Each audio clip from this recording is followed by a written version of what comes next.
Wow! Onion dosa. My choice is always onion dosa.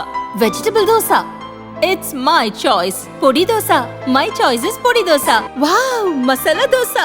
It's always my choice. Dosa வகைகளில் ஒவ்வொருவருக்கும் ஒவ்வொரு choice இருக்கலாம், ஆனால் எல்லா வகை தோசைகளுக்கும் ஒரே சாய்ஸ் இதயம். சுரா கைட் 11ஆம் வகுப்பு பொதுத் தேர்வுக்கான புதிய பதிப்பு. அதிக மதிப்பெண் பெற சுரா கைட் அனைத்து புத்தக கடைகளிலும் கிடைக்கும். Also available on.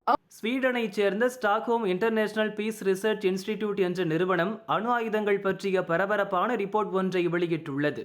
அதில் இந்தியா, பாகிஸ்தான், சீனா வசம் இருக்கும் அணு ஆயுதங்கள் பற்றிய பல முக்கிய தகவல்கள் உள்ளன.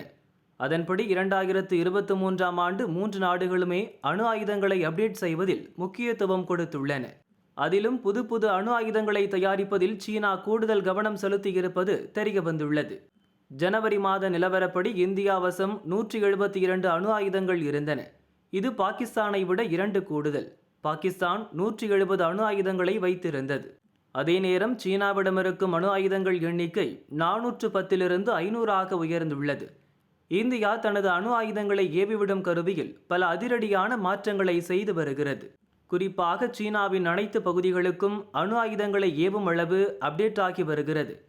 சீனாவும் சக்தி வாய்ந்த அணு ஆயுதங்களை தயாரிப்பதிலும் அணு ஆயுதங்கள் நிரம்பிய போர்க்கப்பல்களை நிலைநிறுத்துவதிலும் கவனம் செலுத்தி வருகிறது.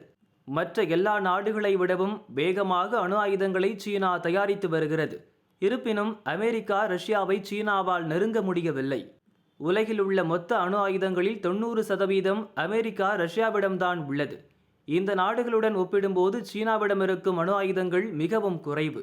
மொத்தத்தில் 2023ஆம் ஆண்டில் அமெரிக்கா, ரஷ்யா, இங்கிலாந்து, பிரான்ஸ், சீனா, இந்தியா, பாகிஸ்தான், வடகொரியா, இஸ்ரேல் ஆகிய 9 நாடுகள் தங்கள் வசம் இருக்கும் அணு ஆயுதங்களை அப்டேட் செய்வதில் கவனம் செலுத்தியிருப்பது தெரிய வந்துள்ளது.